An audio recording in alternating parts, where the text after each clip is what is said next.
നമസ്കാരം. ശ്രീകൃഷ്ണ കഥാമൃതം ഭാഗം 781. ഓം ഗം ഗണപതയേ നമ. ഓം സം സരസ്വതേ സ്വാഹ. ഓം ശ്രീ ഗുരുഭ്യോ നമ. ഓം ശ്രീരംഗനാഥ ശർമ്മണേ നമ. നാരായണ നാരായണ നാരായണ നാരായണ നാരായണ നാരായണ നാരായണ നാരായണ നാരായണ നാരായണ നാരായണ.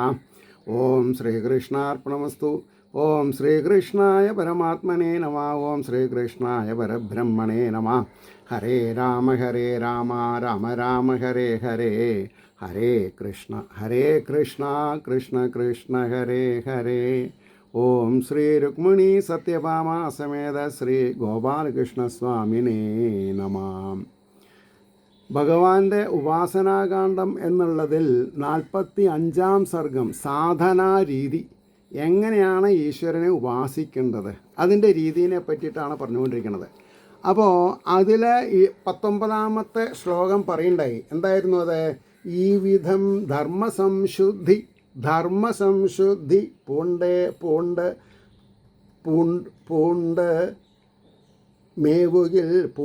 മേവുകിൽ സിദ്ധിക്കുകയാണെങ്കിൽ മാനുഷൻ എന്ത് ഭക്താവതംസമായി മിന്നിം പിന്നീടെന്തുണ്ടെന്നു നേടുവാൻ. ഭക്താവതംസമായി തീർന്ന പിന്നെ നേടാനൊന്നുമില്ല എന്നർത്ഥം. ഇനി 20-ാമത്തെ ശ്ലോകം. ഇതിൽ ആകെ 26 ശ്ലോകങ്ങളുള്ളൂ. നോക്കാം. ഈ വണ്ണം എന്നിൽ ആമഗ്നമാകിൽ മുങ്ങിത്തപ്പുകയാണെങ്കിൽ, എന്നിൽ മുങ്ങി എൻ്റെ പാതാരവിന്ദത്തിൽ ലയിക്കുകയാണെങ്കിൽ എന്നർത്ഥം. മർത്യൻ്റെ മാനസം ജ്ഞാനം വൈരാഗ്യം ഐശ്വര്യം ധർമ്മം ശാന്തിയും മാർന്നുടൻ. ഇനി എന്തൊക്കെയാണ് വേണ്ടത്? ജ്ഞാനം വൈരാഗ്യം ഐശ്വര്യം ധർമ്മം ശാന്തിയും ആർന്നുടൻ. എന്ത് ചെയ്താൽ? ചോദ്യം ബാക്കിയാ. ഈ വണ്ണം എന്നിലാമഗ്നമായിൽ മർത്യൻ്റെ മാനസം ജ്ഞാനം വൈരാഗ്യം ഐശ്വര്യം ധർമ്മം ശാന്തിയുമാർന്നുടൻ ഭഗവന്മയമായി തന്നെ വിളങ്ങിയിടും അതെന്നിയേ ദേഹാദി ചിന്തയിൽ തന്നെ വിട്ടാൽ മുമ്പത്തെ മാതിരി. ദേഹമെന്നും പുത്രനെന്നും ഭാര്യയെന്നും വീടെന്നും പറഞ്ഞാൽ മോക്ഷമില്ല. അത് വിചാരിച്ചിട്ട് ഇവരേനെ ഒഴിവാക്കാനല്ല പറഞ്ഞത്. അത്യാസക്തി ഇല്ലാതെ കണ്ട് അവരെ സേവ ചെയ്തോളൂ. അവരുടെ ആത്മാവിനെ ഉണർത്താൻ നമ്മൾക്ക് സാധിച്ചാൽ വളരെ നന്നായി. ഇത് ഒരു ചെയിൻ റിയാക്ഷനാണ്. സ്വയം പ്രഭ ഉള്ള ഒരാൾക്ക് മറ്റൊരാൾക്ക് സ്വയം പ്രഭയിലെത്താനുള്ള ത്വരിത കാണിച്ചു കൊടുക്കാൻ പറ്റും. രാമായണത്തിലൊരു കഥാപാത്രമുണ്ട്, സ്വയം പ്രഭ. അത് ഒക്കെ ഇതിൻ്റെ പര്യായങ്ങൾ തന്നെയാണ്. അതുകൊണ്ടാണ് പറഞ്ഞത് ഭഗവന്മയമായി തന്നെ വിളങ്ങിയിടും അതെന്നിയേ ദേഹാദി ചിന്തയിൽ തന്നെ വിട്ടാൽ മുമ്പത്തെ മാതിരി. ഇന്ദ്രിയങ്ങളോടും കൂടി വിഷയങ്ങളിലൊക്കെയും അലഞ്ഞോടും കുറെ കൂടി അസത്തായി തീർന്നു. കേവലം അസത്തായി തീർന്നു. എന്തിനാ അസത്താവണത്? സത്താമാത്രനായിട്ടിരിക്കുക, അസത്താവണ്ട. അത്യന്തം ഉപദ്രവത്തിന് മാത്രമാം ശത്രുവായി വരും. ഈ പുതിയ ആനുകാലിക വാർത്താ മീഡിയങ്ങളിലൊക്കെ വലിയ ചതികൾ ഒളിഞ്ഞിരിക്കുന്നുണ്ട്. നമ്മൾ അറിയണില്ല. അറിയും, പിന്നെ അതിൽ നിന്ന് ഊരാൻ പറ്റില്ല. അതുകൊണ്ടാണ് പറഞ്ഞത് ഇന്ദ്രിയങ്ങളോടും കൂടി വിഷയങ്ങളിലൊക്കെയും അലഞ്ഞോടും കുറേ കൂടി അസത്തായി തീർന്ന് കേവലം അത്യന്തം ഉപദ്രവത്തിനു മാത്രമാം ശത്രുവായി വരും. ധർമ്മജ്ഞാനാദിതൻ മുഖ്യ ലക്ഷണം ചിലതോതിടാം. ധർമ്മജ്ഞാനാദിതൻ മുഖ്യ ലക്ഷണം ചിലത് പറയാം എന്ന് ഭഗവാൻ പറയണം. എന്തൊക്കെയാ? ശ്രവണാദികൾ ഉൾക്കൊള്ളും. ശ്രവിക്കുക, ഭഗവാന്റെ വീര്യ ഇതിഹാസങ്ങൾ കേൾക്കുക, മനനം ചെയ്യുക, ആകൃഷ്ടരാകുക, ധ്യാനിക്കാൻ തുടങ്ങുക, ധ്യാനം ഉറപ്പിക്കുക. അപ്പോൾ ശ്രവണാദികൾ ഉൾക്കൊള്ളും ധർമ്മമേ ധർമ്മമായി വരൂ.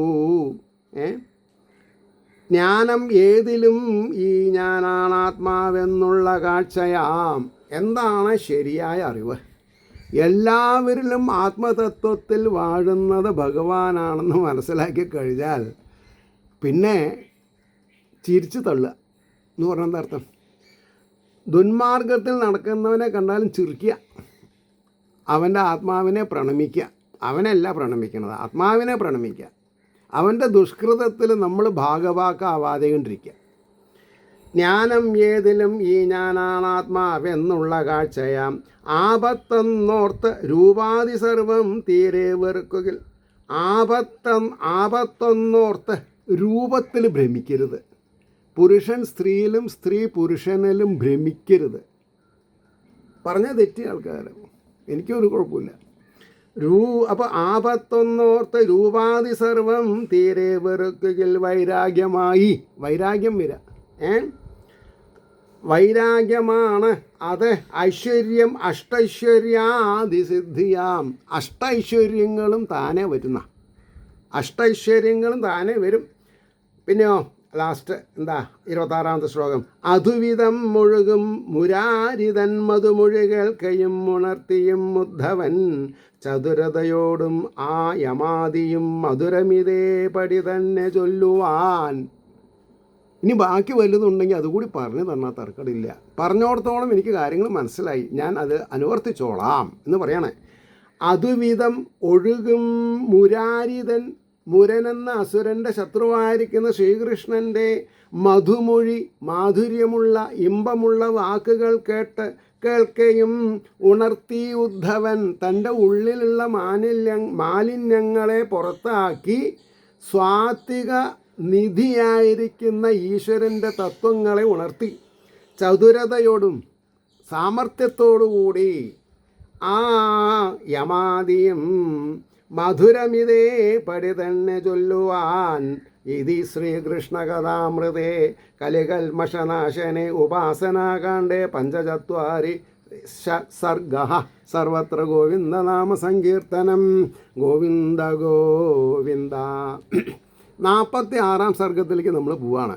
യമനിയമാദികൾ, അതാണല്ലോ അവസാനം പറഞ്ഞത്. യമാദികളെ പറഞ്ഞ് മനസ്സിലാക്കി തരണം എന്നാണ് പറഞ്ഞത്. അപ്പോൾ യമനിയമാദികളെ പറ്റി പറയണു. യമങ്ങൾ എത്രയാം നാഥ, ഹേ ഭഗവാനെ, അങ്ങ് ഞങ്ങളുടെ നാഥനാണ്, അല്ലെങ്കിൽ അങ്ങ് എൻ്റെ നാഥനാണ്. യമാദികൾ എത്രയാണ്? നിയമങ്ങളും എത്രയാം. അപ്പോൾ ശമം, ദമം, ബലം, ത്യാഗം, ദാനം, യജ്ഞം, തപസ്, ഋതം. ഋതം എന്നാണത് വാക്ക്, അത് കൂട്ടക്ഷരായിപ്പോയി. ഋതം, തപസ്, ഋതം, സത്യം, ഇഷ്ടധനം, ധൈര്യം, ശൗര്യം, ശ്രീ, ലജ്ജ, ദക്ഷിണ, വിദ്വാൻ, വിദ്യ, സുഖം, ദുഃഖം, ഭാഗ്യം, ലാഭം, ഗൃഹം, ക്ഷമ, ആഢ്യൻ, ദരിദ്രൻ, കൃപണൻ, ഈശ്വരൻ, ബന്ധു, പാമരൻ, ദുർമാർഗ, ശുഭമാർഗങ്ങൾ, നരകം, സ്വർഗം എന്നിവ സംക്ഷേപിച്ചരുളിയിടിനേൻ. ഇത്രയൊക്കെ പറഞ്ഞിട്ട് പറയാ ഭഗവാനെ, ഞാനിത് ചുരുക്കി പറഞ്ഞതാട്ടോ. ഇപ്പം എത്രയാണെന്ന് പറഞ്ഞു. ശമം, ദമം, ബലം, ത്യാഗം, ദാനം, യജ്ഞം, തപസ്, ഋതം. 8 ഇവിടെ ഒരു 8. പിന്നെ സത്യം, ഇഷ്ടധനം, ധൈര്യം, ശൗര്യം, ശ്രീ, ലജ്ജ, ദക്ഷിണ, വിദ്വാൻ, വിദ്യ, സുഖം, ദുഃഖം, ഭാഗ്യം, ലാഭം, ഗൃഹം, ക്ഷമ. 14 അവിടെയായി. ആഢ്യൻ, ദരിദ്രൻ, കൃപണൻ, ഈശ്വരൻ, ബന്ധു, പാമരൻ, ദുർമാർഗ, ശുഭമാർഗങ്ങൾ, നരകം, സ്വർഗം എന്നിവ അവിടെ 10. അപ്പോൾ എല്ലാം കൂടി 10ഉം 14ഉം 24ഉം 8ഉം 32. അതന്നെയാണ് യാദേവി സർവഭൂതേഷൂല ദേവിയുടെ യാദേവി സർവഭൂതേഷു നിദ്രാരൂപേണ സംസ്ഥിത പറഞ്ഞില്ല, അതിൻ്റെ ഒക്കെ ഒരു കോൺഗ്ലോമറേഷൻ തന്നെയാണിത്. ശമം, ദമം, ബലം, ത്യാഗം, ദാനം, യജ്ഞം, തപസ്, ഋതം, സത്യം, ഇഷ്ടധനം, ധൈര്യം, ശൗര്യം, ശ്രീ, ലജ്ജ, ദക്ഷിണ, വിദ്വാൻ, വിദ്യ, സുഖം, ദുഃഖം, ഭാഗ്യം, ലാഭം, ഗൃഹം, ക്ഷമ, ആഢ്യൻ, ദരിദ്രൻ, കൃപണൻ, ഈശ്വരൻ, ബന്ധു, പാമരൻ, ദുർമാർഗ, ശുഭമാർഗങ്ങൾ, നരകം, സ്വർഗം എന്നിവ സംക്ഷേപിച്ചരുളിയിടിനേൻ. ഇവയ്ക്ക് വിപരീതവും ഇതിൻ്റെ ഓപ്പോസിറ്റും ഭക്തോത്തമൻ്റെ മൊഴി കേട്ടോതിനാൻ അംബുജേക്ഷണൻ. ഭക്തോത്തമനായിരിക്കുന്ന ഉദ്ധവരുടെ ചോദ്യത്തിന് ഉത്തരമായിട്ടാണ് ഇതൊക്കെ സാക്ഷാൽ താമരക്കണ്ണൻ പറഞ്ഞത്. പിന്നെ പറയണു, അഹിംസ, സത്യം, ആസ്തേയം, ആസ്തിക്യം, അപരിഗ്രഹം, ബ്രഹ്മചര്യം, ജപം, മൗനം, അസംഗം, ഹരിപൂജനം. 11. അടുത്തല്ലേ, അഭയം, ഹോമം, ആദിത്യം, ശൗചം, തീർത്ഥാടനം, ക്ഷമ, പരോപകാരം, സന്തോഷം, തപസ്, ആചാര്യസേവനം. അതിലും 10. ശ്രദ്ധാലജ്ജ, മനസ്ഥൈര്യം, ഏവർക്കും മംഗളാവകം, വെവ്വേറെ 12 ഇവയാം യമങ്ങൾ നിയമങ്ങളും.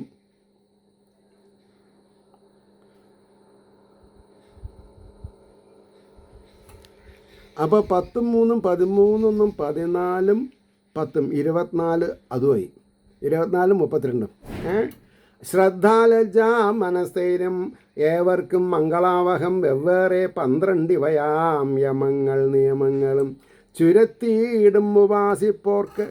പശു അതിൻ്റെ കുട്ടി കുടിക്കുമ്പോൾ പാല് ചുരത്തും. നമ്മൾ കറക്കാനാകുമ്പോൾ പാല് അകട്ടുന്ന് മേപ്പട്ടാക്കും. അതേപോലെ ചുരത്തിയിടും ഉപാസിപ്പോർക്ക്, ഉപാസന ചെയ്യുന്നവർ ഭഗവാൻ കണ്ണടച്ച് കൊടുക്കും. ഇല്ലാത്തവർക്കോ ഇല്ല എന്നർത്ഥം. അപ്പോൾ ഉപാസന എന്നുള്ളത് വേറൊരാളെ ഏൽപ്പിക്കരുത്. അവരവരുടെ ഗരിമയ്ക്ക് അനുസരിച്ച്, അവരവരെ വെട്ടി വിഴുങ്ങണതിനനുസരിച്ച് ഈശ്വരനെ പ്രാർത്ഥിക്കുക. ഗംഭീരായി പ്രശ്നമുണ്ടോ? അപ്പോൾ പറഞ്ഞതിന് താല്പര്യം, ചുരത്തിയിടും ഉപാസിപ്പോർക്ക് ഇവ കാക്ഷിപ്പതൊക്കെയും ആഗ്രഹിക്കണതൊക്കെ തരുന്ന പറഞ്ഞതേ. ആഗ്രഹിക്കണതൊക്കെ ഒക്കെയും ഈശ്വരോപാസനം ചെയ്യുവാനാണ് എൻ പാവന ജീവിതം. അൾട്ടിമേറ്റ് ഈശ്വരോപാസനം ചെയ്യലാണ് നമ്മുടെ ഉത്തരവാദിത്തം. ബാക്കിയുള്ളതൊക്കെ തന്നെ വരും. കീർത്തി, ഐശ്വര്യം, ധനം, സമ്പത്ത്, എന്തൊക്കെ ശ്രേഷ്ഠമായിട്ടുണ്ടോ അതൊക്കെ വരും. ഞാൻ എൻ്റെ ജീവിതത്തിൽ അനുഭവിച്ചിട്ടുള്ളതാണ് പറയണത്. ഒരുപാട് കഷ്ടപ്പാടുകൾ വരും. എപ്പോഴാണ് നമ്മൾക്ക് സന്തോഷം ഉണ്ടാവേണ്ടത്? വയസ്സാവണ കാലത്ത്. ഇപ്പം ഞാൻ വയസ്സനാണെന്ന് പറഞ്ഞാൽ ആൾക്കാർ സമ്മതിക്കില്ല. എനിക്കറിയില്ല, ഞാൻ വയസ്സനാണ്. പക്ഷേ ഈശ്വരാധീനം കൊണ്ട് മനസ്സ് ചെറുപ്പാണ്. എന്താ അങ്ങനെ പറയാൻ കാരണം? വിചാരിക്കുന്ന കാര്യങ്ങളൊക്കെ നടത്തി തരുന്നു ഭഗവാൻ. സന്തോഷം, ആനന്ദം, പരമാനന്ദം, സച്ചിദാനന്ദം, ചിന്മയാനന്ദം. അതാണ് പറഞ്ഞത്. ഈ മട്ടിലും മനസ്സിൻ്റെ ഭഗവൻ നിഷ്ഠയാം ശമം.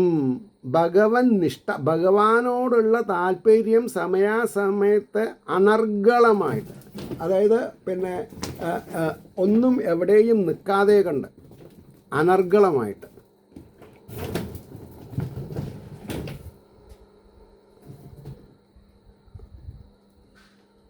പിരിച്ചാഴി ഉണ്ടെന്നാണ് തോന്നുന്നു തലയ്ക്ക് മീതെ. ഫാൾ സീലിംഗ് ഒക്കെ ചെയ്തിട്ടുണ്ട്. എന്താ ചെയ്യുക? അപ്പോൾ എന്താ, ഈ മട്ടഴും മനസ്സിൻ്റെ ഭഗവൻ നിഷ്ഠയാം ശമം. ദമം ശമം. അല്ലാതെ അത് വെറും ശാന്തഭാവമാർന്നിടൽ നിഷ്പ്രഭം. ഇതല്ലാത്തത് വെറും ശാന്തഭാവമാർന്നിടൽ നിഷ്പ്രഭം. ഒരു കാര്യമില്ല മുണ്ടാണ്ടിരുന്നിട്ട്.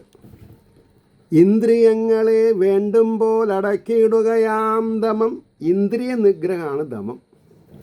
ഇന്ദ്രിയങ്ങളെ വേണ്ടുമ്പോൾ അടക്കിയിടുകയാം ദമം. ഇന്ദ്രിയങ്ങളെ വേണ്ടുമ്പോൾ അടക്കിയിടുകയാം ദമം. അതിനാവാതെ മറ്റോരെ ഒതുക്കുന്നത് ഹാസ്യമാം പരാജയമാണെന്നർത്ഥം, പരിഹാസമാണെന്നർത്ഥം. അതിനാവാതെ മറ്റോരെ ഒതുക്കുന്നത് ഹാസ്യമാം. പ്രാണായാമം ബലം. പ്രാണായാമം ബലാണ്. ചിത്തജയം സാധിപ്പതാകയാൽ. ചിത്തജയം, മനസ്സിനെ ഒതുക്കാൻ പറ്റും. ചിത്തജയം സാധിപ്പതാകയാൽ അന്യരെ തല്ലിയോടിക്കും ബലമോർക്കിൽ മൃഗീയമാം. അന്യരെ തല്ലിയോടിക്കും ബലം മോർക്കിൽ മൃഗീയമാം. ഇതിനേക്കാൾ എങ്ങനെ ക്ലാരിറ്റി ഉണ്ടാവുക സംഭാഷണത്തിൽ, പ്രഭാഷണത്തിൽ? എങ്ങനെ ഇത് രചിച്ചിട്ടുള്ളത്? താമരശ്ശേരി കൃഷ്ണൻ ഭട്ടതിരിപ്പാടിനെ ഗുരുവായൂരപ്പനെ പോലെ വിചാരിച്ച് നമസ്കരിക്കുക. കാരണം ഈ ഒരു മഹാനുഭാവൻ ഈ ഗുരുവായൂർ ദേവസ്വത്തിൽ ഇങ്ങനെ ഒന്ന് എഴുതി തന്നിട്ടില്ലെങ്കിൽ നമ്മൾക്ക് ഈ ഭാഗവത സുധ എങ്ങനെയാണ് നമ്മൾ പാനം ചെയ്യുക? പ്രാണായാമം ബലം ചിത്തജയം സാധിപ്പതാകയാൽ അന്യരെ തല്ലിയോടിക്കും ബലമോർക്കിൽ മൃഗീയമാം ത്യാഗം പുത്രാദി മമതാ ത്യാഗമെന്നതാം. ത്യാഗം എന്ന് പറഞ്ഞാൽ സിഗരറ്റ് വിളിക്കണത് ത്യജിച്ചു പറഞ്ഞതിൽ വലിയ കാര്യമില്ല. പിന്നെയോ പുത്രകളത്രാദി മമതാ ത്യാഗം, അതായത് ആരോടും പാർഷ്യാലിറ്റി ഉണ്ടാവാൻ പാടില്ല. പാർഷ്യാലിറ്റി വന്നാൽ പരാജയമായി ജീവിതത്തിൽ. മമത ഉണ്ടാവരുത്. പ്രീതികരമായിട്ട് എല്ലാ കുട്ടികളെയും സ്നേഹിക്കുക, ബഹുമാനിക്കുക. അപ്പം മമതാ ത്യാഗമെന്നതാം സന്യാസമെന്നു പേർ കൊണ്ടത് അതുതന്നെ. സന്യാസം എന്ന് പറഞ്ഞാൽ മമത ഇല്ലാണ്ട് ജീവിക്കുക. അതെന്നിയേ ഊണും മറ്റും ഉപേക്ഷിക്കൽ വെറും പട്ടിണി മാത്രമാം. ഞാൻ ഒരു നേരം കഴിക്കൂ, അതിലൊന്നും യാതൊരു കാര്യം. നിങ്ങൾ എത്ര വേണമെങ്കിൽ കഴിച്ചോളൂ, പ്രീതികരമായിട്ട് ജീവിച്ചോളൂ, മമത വേണ്ട. വലുതാം ദാനം മന്യന് വിദ്രോഹം ചെയ്തടായകയാം. ഏറ്റവും വലിയ ദാനം എന്താ ചോദിച്ചാൽ സമ്പത്ത് കൊടുക്കലൊന്നുമല്ല, ദ്രോഹം ചെയ്യാതെ കണ്ടിരിക്കുക എന്നുള്ളതാണ്. ദ്രോഹം ചെയ്യാതെ കണ്ടിരിക്കണതാണ് ഏറ്റവും വലിയ ദാനം. ധനവും മറ്റും ഏകീടൽ മാത്രമല്ല യദുത്തമാ. ധനവും മറ്റും ഏകീടൽ മാത്രമല്ല യദുത്തമാ. യജ്ഞം എന്നത് ഇതേ ജ്ഞാനാം ക്രിയയല്ലതു കേവലം. യജ്ഞം എന്നത് ഇതേ ജ്ഞാനാം ക്രിയയല്ലതു കേവലം. യജ്ഞം എന്നത് ഭഗവാൻ തന്നെയാണ്. ഭഗവാനെ സേവിക്കുക, ക്രിയയല്ല, കർമ്മം ചെയ്യലല്ല എന്നർത്ഥം. പറഞ്ഞു മനസ്സിലായോ? എന്നിട്ടോ തപസ് ഉൾക്കാമ്പിലൂറിയിടും. തപസ് എന്ന് പറഞ്ഞാൽ എന്താ? ഉൾക്കാമ്പിലൂറിയിടും കാമം നീക്കേണ്ടതുദ്യമം. തപസ് ചെയ്യാന്ന് പറഞ്ഞാൽ മനസ്സിൽ പൊട്ടിമുളയ്ക്കുന്ന കാമനകളെ ബലവത്തായിട്ട് നിയന്ത്രിക്കുക, നിഷ്കാസനം ചെയ്യുക. അതാണ് തപസ്. അല്ലാണ്ട് കാട്ടുപോയിട്ട് താടിയും ജടയും വളർത്തിയിരിക്കലല്ല. തപസ് ഉൾക്കാമ്പലൂറിയിടും കാമം നീക്കേണ്ടും ഉദ്യമം പ്രിയമായും സത്യമായും വിളങ്ങും മൊഴിയാണ് ഋതം. ഋതം എന്ന് പറഞ്ഞാൽ എന്താ? കടം വീട്ടിൽ ഋതം. ഋതം പ്രിയമായും സത്യമായും വിളങ്ങും മൊഴിയാണ് സംസാരം. ആകയാൽ ആരെയും നേരായാലും നിന്ദിച്ചു പോകല. ആരെയും നിന്ദിക്കണ്ട. അവർക്ക് അവരുടെ വഴി, നമുക്ക് നമ്മുടെ വഴി. ആരെയും നേരായാലും സത്യമാണെങ്കിലും ആകയാൽ ആരെയും നിന്ദിച്ചു പോകല. സത്യമെന്നത് സർവത്ര സമദർശനമാം സഖേ. സത്യം എന്ന് പറഞ്ഞെന്താ? ഉള്ളവനിലും ഇല്ലാത്തവനിലും ഒരേപോലെ ബഹുമാനിക്കുക. പഠിപ്പുള്ളവനിലും പാമരനിലും, കറുത്തവനിലും വെളുത്തവനും. അതാണ് ഇന്നത്തെ ലോകത്ത് പ്രശ്നം ഉണ്ടാക്കുന്നത്. ഈ ആസിഡുകാരൊക്കെ എന്താ ഉണ്ടാവണത്? സത്യമെന്നത് സർവത്ര സമദർശനമാം സഖേ. അല്ലാതെ നേരു ചൊല്ലിയിടൽ മാത്രമാകിൽ അപൂർണമാം. പണവും മറ്റും അല്ല ആർക്കും ധനമെന്നത് ധർമ്മമാം. എന്താ ഈ ധർമ്മം എന്ന് പറഞ്ഞാൽ? അല്ല, പണം എന്ന് പറഞ്ഞാൽ ധനമല്ല, ധർമ്മമാണ്. I am so happy and I am so blessed. ഇതൊക്കെ ചിന്തിക്കാൻ സാധിക്കുന്നുണ്ടല്ലോ. മറ്റുള്ളവർക്ക് ചിന്തിക്കാൻ കൊടുക്കാനും സാധിക്കുന്നുണ്ടല്ലോ. ചിലവർ അതിൽ ആഹ്ലാദിക്കുന്നുണ്ട്. ആ ആഹ്ലാദമാണ് ഏറ്റവും വലിയ ധനം. ധർമ്മം വധ ധർമ്മം ചര. ധൈര്യമെന്നത് ജിഹ്വോപസ്ഥേന്ദ്രിയങ്ങളെ വെൽകയാം. ധൈര്യം മറ്റുള്ളവനെ അടിക്കുക, ഇരുട്ടത്ത് പോവല്ല. ജിഹ്വ ഉപസ്ഥേന്ദ്രിയങ്ങളെ ജയിക്കുക എന്ന് പറഞ്ഞാൽ എന്താ? കാമനകളെ ജയിക്കലാണ് സ്ഥൈര്യം. അല്ലാതൊരാളെയും പേടിക്കാകുന്നത് അനർത്ഥമാം. ഈശ്വരനൊക്കെ പേടിക്കണ്ടേ?